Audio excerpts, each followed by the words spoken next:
This is a motorcycle I've been very much looking forward to riding for a very long time. This is the 2025 Aprilia Tuareg 660, which has very kindly been provided by Fraser's Motorcycles. If you live in the Gloucester area or surrounding counties here in the UK, definitely go and check them out if you're looking to buy any new or used motorcycles. They've got loads of stock available and plenty of demo bikes just like this one available for you to test ride right now. So if you wouldn't mind checking them out, I'd really appreciate it. And when you do, don't forget to say hello from me. Alright, you guys, so one of the biggest reasons why I've been so excited to ride this bike is because this is perhaps the most off-road oriented motorcycle I think I've ever ridden, which you can still ride perfectly fine every day for street use. It's quite an amazing concept, this. It kind of blurs the lines between dirt bike and adventure bike. There are a lot of adventure bike elements, such as this windshield here, which I don't think is adjustable without any tools. It might not be adjustable at all, but you've got this handlebar here which kind of implies that it is adjustable. I'm not sure on that one, but yeah, you've got these wind brakes for your hands or mud brakes for your hands. You've got very long suspension travel, knobbly tires, spoked wheels, a lot of clearance underneath the bike, and you've got these protective covers as well, protecting the exhaust and the engine. So yeah, man, this bike is built for off-roading. So you've got the Tuareg here, so you've also got the Rally, the Tuareg Rally, which is basically the same bike as this, but it's got some uprated components, some uprated suspension, it's got an uprated slip-on exhaust, bits and pieces like that, but for the most part they're very, very similar bikes. Honestly, this is a very cool bike. And not to mention, of course, that it's running the 660cc engine from the RS 660. It's not quite producing as much top-end horsepower as the Supersport variant, but even so, you guys, it's producing a bucket of torque. And honestly, this bike is a lot of fun. Alright, everyone, but now it's time to have a little listen to the soundtrack. This bike sounds pretty good, you know. I mean, the RS 660, of course, and the Tuono 660, they both sound great as well. So, I mean, it's no surprise really, this bike sounds as good as it does. Here we go.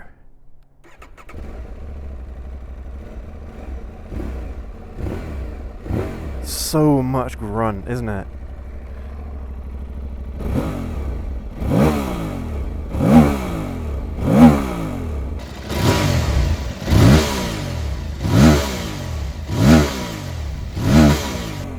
Yeah, man. What a lovely sounding parallel twin. You can certainly tell it's a parallel twin, but this one is one of the nicest parallel twin sounding bikes I think on the market right now. Man, I've got to ride some seriously cool bikes recently. Thank you, Fraser's, for giving me the opportunity to take your bikes out. Oh yeah, man, honestly, this bike is something else. It's such a for me, this is quite a unique riding experience, because even though I've ridden adventure bikes before, and quite a few of them at this point, this bike does feel different. And I mean, unfortunately, I haven't had the opportunity to ride a Suzuki DRZ 400 yet, or DRZ 4, but I imagine they feel quite similar in terms of ergonomics and feel. Speaking of ergonomics, this bike is very comfortable. The seat is a little bit on the firm side, but you do have quite a lot of travel, quite a lot of cushioning there. But yeah, man, very, very comfortable bike. Knees are about 90 degrees C. 90 degrees C. About 90 degrees at the knee is what I was meant to say. It's not a long reach to the handlebars at all. You're sitting very upright, very neutral. It's a very good riding position for longer journeys, for sure. And that's the thing, this bike has got quite a lot of creature comforts that really are geared towards doing those longer journeys. It is made for adventuring. At least that's certainly the impression that I've got of this bike straight away. Is just how good of an off-roader this bike is. Like, if you want an adventure bike but you are looking to do quite a lot of off-roading, well, this is the bike for you, I think. The fact it comes with all of this kit from new, oh man. a motorcycle, you guys. It would have been nice if it did have some of the extra bits and pieces that the Tuono or the RS have, like the quick shifter. I don't believe this bike has got a quick shifter. At least, yeah, it won't downshift or upshift whilst I'm on the go. And it's missing that top end horsepower. To be fair, that's only really an issue if you're riding every day. For street riding, for off-roading, top end horsepower, I'm guessing, isn't really something that you need to worry about as much. But what an offering. There aren't that many of these kinds of bikes, really. Not anymore. There used to be a lot of them, especially when two-strokes were more of a thing, but yeah, you don't really see bikes like this anymore. Not from new, anyway. There's one thing I noticed straight away, though, with this unit cluster from Aprilia. I don't know if it's the way how the handlebars are designed or something like that, but there's quite a long reach from here to the indicator. Quite a long reach away there. Again, not a problem, it's just something that you just get used to, you know. But quite a wide grip for the handlebars. You get a lot of leverage over the front tyre. Oh man, I swear, this engine, it punches so much higher than its weight class. This 660cc engine is an absolute marvel. I'm guessing though this variant doesn't have quite the same compression ratio if it's losing that much power over the RS. I think it's like 30 horsepower less, something like that. Speaking of horsepower and performance, let's talk some specs. So this is the 2025 Aprilia Tuareg 660. It's running a 659cc parallel twin cylinder engine, which is producing 79 horsepower at the crank, 70 newton meters of torque, all whilst weighing in 199 kilograms weight. That's so light for an adventure bike, man. That's such a light bike. The funny thing is that because of the tall seat height and the ground clearance, it doesn't actually feel as nimble as it should be for the weight. But yeah, having that little bit less horsepower, 25 horsepower less also than the RS 660, it would have been a nice addition to have that, at least for street riding anyway. But yeah, man, I mean, to be fair, like, the spec sheet, it isn't really all that impressive, but trust me, the riding experience of this bike, just like the Tuono, just like the RS, it punches well above its weight. Seriously, it's so good, you guys. But let's go ahead and do our patent pending 0 to 60 runs here. So, I mean, so the RS is quite a quick motorcycle. I think it's about 3.5 second 0 to 60, if anything a little bit less than that. I expect this bike to be maybe a little bit slower. It's got a very similar RPM limit, so that's not hurting us too much. The gearing isn't too bad either, but I might have to get into third gear to get up to 60 mile an hour. Let's see. I'm gonna guess between 3.5 and 4 seconds 0 to 60 for this bike. Here we go.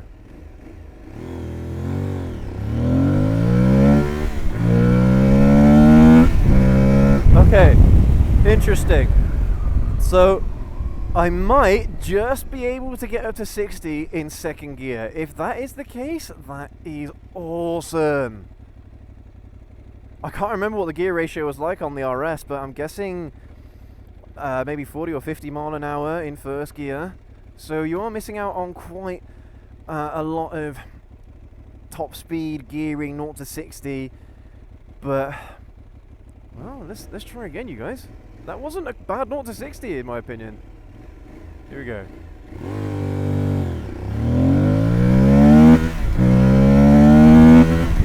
Oh yeah, okay, I just managed to get up to 60 mile an hour in second gear there, and that's actually really cool. I don't know if you guys noticed that, but I went hard on the brakes and the hazard lights came on. That's pretty cool. That's pretty neat safety feature. All right, one last go. Here we go.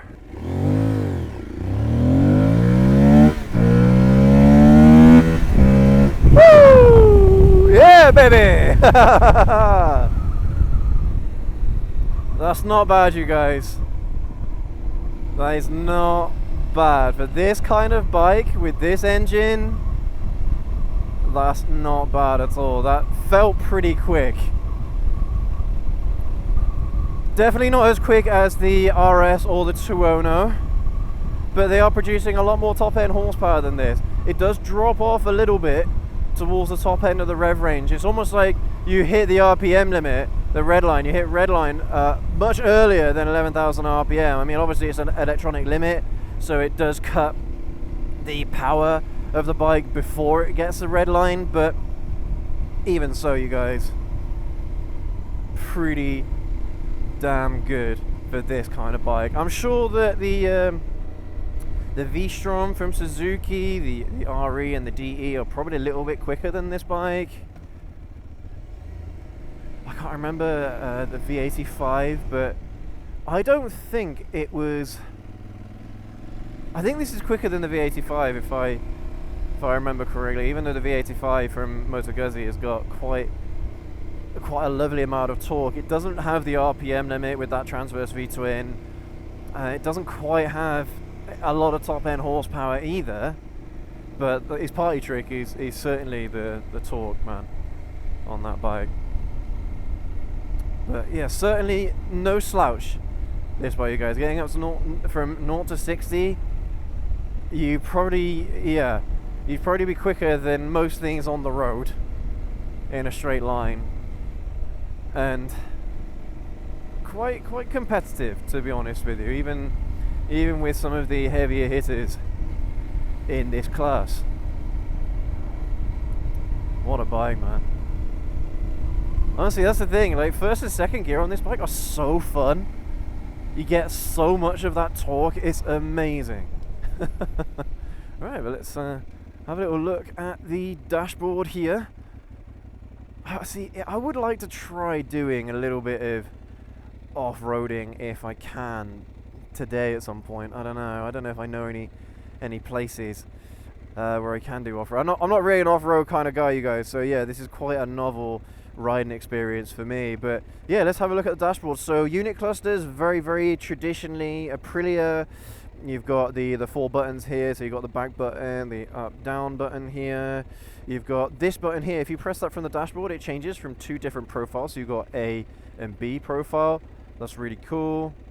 You've got cruise control up here. You've got your full beam and your dip beam behind. Of course, you've got your indicators. Your horn, that's a cute little horn. This button here is your mode button. So you've got off-road, which turns off the rear ABS. You've got individual, so obviously you can set all the different parameters that you want. You've got the explore mode, which I'm guessing is kind of like, if you are looking to do that kind of adventure riding stuff, so there's going to be a combination of road and off-road riding. This is probably a good one for you. And urban, so this is exclusively for road riding, is my guess. Okay, so if you hold this button here, it will take you through to another menu. So yeah, you've got your service menu, you've got different dashboard settings here, the display backlight, calibration, don't know what that's for. It's a shift light, so it's a little red light that comes up here when you're getting up towards the top end of the RPMs. Emergency brake, which is what I demonstrated before, harden the brakes, where you've got the hazard lights that come on, and you've got your different rider modes. So yeah, this is where you go into the settings of each of the different bits and pieces. So ABS, traction control, what's AEB? I'm not sure off the top of my head. I'm sure some of you guys in the comments will know what this stuff is, but lots and lots of customizability on this bike. It's pretty cool if you ask me. Yeah, quite a comprehensive dashboard suite, isn't it? Oh man, this is fun. See what I mean? Okay, I'm using the off-road mode here with the lowest traction control mode, but oh, here's the thing, you guys. You don't need a big engine to have lots of fun. You don't need to have a fast bike. Woohoo! to have lots of fun. And that's exactly what this bike is. Lots and lots of fun. Let's try the individual mode here. So I've got the rear OBS back on again. It's so sweet that you can turn that off entirely, so you can do some really neat power slides and stuff like that when you're doing your off-road thing. Oh, lovely amount of torque. You know when you've got a lot of torque when the the front suspension travel just goes whoop and it stays there when you're hard on the throttle. Woo! Oh. Oh man, this bike is so much fun. I absolutely love it, man. James at the dealership, he did say, I think you're gonna have fun on this. I'm like, yeah, I think I will. It doesn't disappoint, this bike, honestly. And if you are one of those off-road riders, man, woohoo! It's a shame that it doesn't have the quick shifter, so you could hold the wheelie up a little bit higher. Oh, squirrel! Because yeah, you run out of RPMs, so you can't really keep the front end up as much as you might like. But still, oh man. Hella fun, you guys. So much fun. One disappointing thing is, yeah, the windshield. As you could probably hear, there's loads of wind going into my visor. If I close the main visor here, see what I mean? There's nowhere near as much wind noise, but it's blowing so much air right into your face. That seems to be quite a common thing with a lot of these adventure bikes at the moment, where the screens are just in the wrong place. So I suspect that a lot of people would probably get something aftermarket that either goes up higher, so it's a taller screen, or maybe even goes lower down. I don't know. But yeah, that's the only thing that I struggle with these bikes, is the wind deflection. It blows the wind in the wrong places. It gives you a lot of wind noise in your helmet, which on most of the bikes that I ride on a regular basis, I don't have that problem with, even if there is no windshield. So like on our MT-09, for example, there's no windshield there. All right, it's just like this. It covers basically the screen, and I think that's aftermarket as well, and that's it. That's all you get. But that is better wind deflection than what's going on here. To be fair, the wind deflection on the windbreakers for your hands here, on the grips, very, very good. I think for winter riding, these things will be an absolute lifesaver. Oh man, this bike just wants to go. It wants to go so hard. Oh, it's amazing. Oh, Aprilia, what are you doing to me, man? Oh my goodness. Woohoo! Yahoo! Oh man, what a great bike. So much fun factor and so much versatility. One thing I didn't mention with the seat height, with the ground clearance, with the ergonomics of the bike, this is quite a tall motorcycle. I'm 5'11", and I have to tippy toe it on both sides. That's the only way that I can actually reach both sides of the ground at the same time, is on my very, very tippy toes. Not a big deal for me, to be honest with you. I don't mind that. I know that some people, they feel a bit more comfortable if they can flat foot both sides of the bike. I don't know why. Not really a big deal, to be honest with you. But yeah, if you move your bum on the seat at a standstill, one side or the other, and you anticipate that, then of course, yeah, you can flat foot on one side very easily. It's fine. That's the thing. I forget to mention it because it really isn't as much of a big deal as some riders like to make out. And yeah, I don't know. But if you're a taller rider, if you're over 6 foot, you're not gonna have any trouble with this bike whatsoever. Yeah.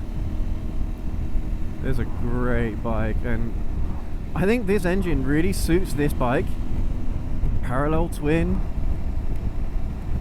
It's a match made in heaven for me. Despite how good it is with that extra top end horsepower on the RS660 factory, which came out this year, which hopefully I'll get to have a ride on at some point this year. Looking forward to that. But even though that engine, this engine in this bike is still very, very useful and very, very versatile in bikes like the Tuareg and the RS660 and the Sorona, it does make sense having this engine in this bike. It really works. It makes the bike narrower, thinner, lighter, but you're not sacrificing that much in terms of performance. Now, top speed of this bike, I don't know what that would be, but I imagine it's going to be maybe around about 100 mile an hour or so. That's probably where it'll top out. Not the best top speed in the world, but I mean, who's doing 100 mile an hour on their bikes these days? There's so many speed crammers and that going around, so yeah, it's probably a blessing in disguise. But look, if you're buying one of these bikes, you're not really going to care about the top speed so much, are you? Let's be honest here. Woohoo! Oh, lots of fun. Loads of fun, this bike. And it just wants to play. I love a motorcycle that just wants to play with you. I mean, first gear for doing little wheelies is a little bit better than second. I'm not sure if yeah, it's a little bit harder in second gear for sure. Well, let's go ahead and try out the cruise control here. Is it gonna work for me in third gear? Maybe not. Maybe I gotta be in fourth.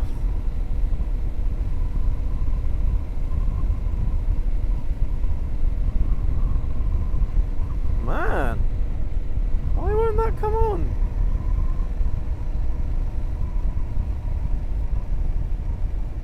Okay, that's really weird, you guys. I'm just gonna pull into someone else's driveway. Because, like, if I'm at a stop, if I'm in neutral,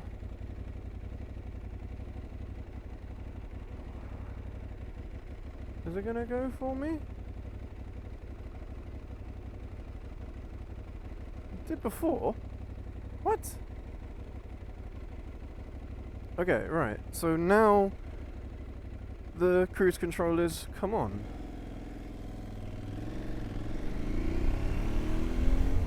Let's see if it stays like that. So it's kind of flashing at me at the moment. Let's see. So third gear.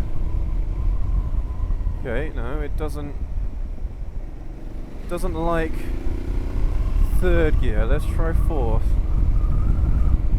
Then set. Okay. Let's try third gear again.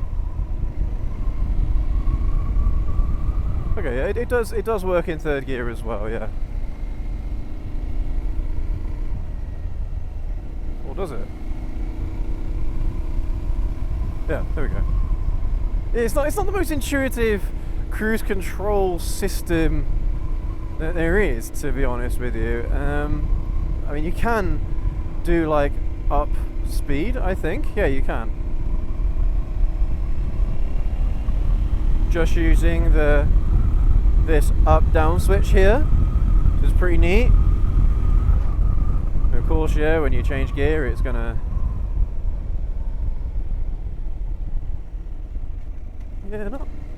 Yeah, I'll have to play around with that a little bit. But yeah, not the most intuitive system in the world, especially when it doesn't want to come on. You can do that thing where you close the throttle a little bit and yeah, it turns off the cruise control, which is pretty neat. But yeah, you guys, that is our first impressions ride review of the Aprilia Tuareg 660, the 2025 model. Now, one thing that we haven't discussed yet is price, but this bike is coming in quite expensive. This is £11,000 for the base model and £12,500 for the rally version, which isn't really that much more than the standard model here. But to be fair, you guys, the RS660 isn't a cheap bike either, and nor is the Tuono at this level. So the thing is, there are lots of other brands out there that have got bigger displacement, more features, arguably in a lot of ways, than these kinds of bikes do. But as I keep saying, these bikes, they really do punch above their weight class. So just because it's got a 660cc parallel twin, it doesn't mean that it's that much further behind than something like an inline 4 at this kind of cc, things like that. But I honestly, I think it's worth it, to be honest. Yes, it's expensive, but this is a premium motorcycle through and through. It really is. All right, let's have one last listen to the soundtrack.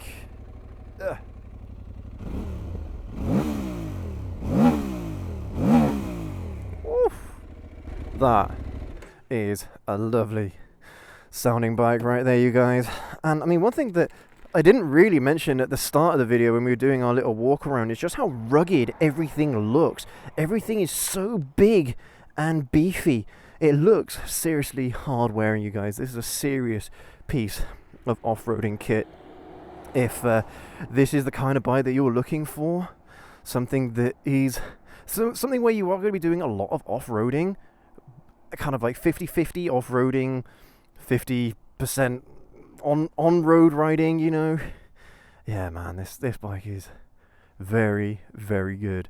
But there you have it, everyone. Thank you ever so much for joining us on our ride review today on what has been quite a fantastic riding experience for me, in all honesty, you guys. If this video has been informative for you, if you've enjoyed it, or maybe it's convinced you to buy one of these motorcycles, then go ahead, leave that like, hit that subscribe button and that notification bell down there so you don't miss any more videos from us. Thanks Phrases as well for letting me have a go on this motorcycle for you guys, letting me show it off to you. I hope you've enjoyed it. But thanks again, everyone. You take care, you ride safe. We'll catch you all in the next video.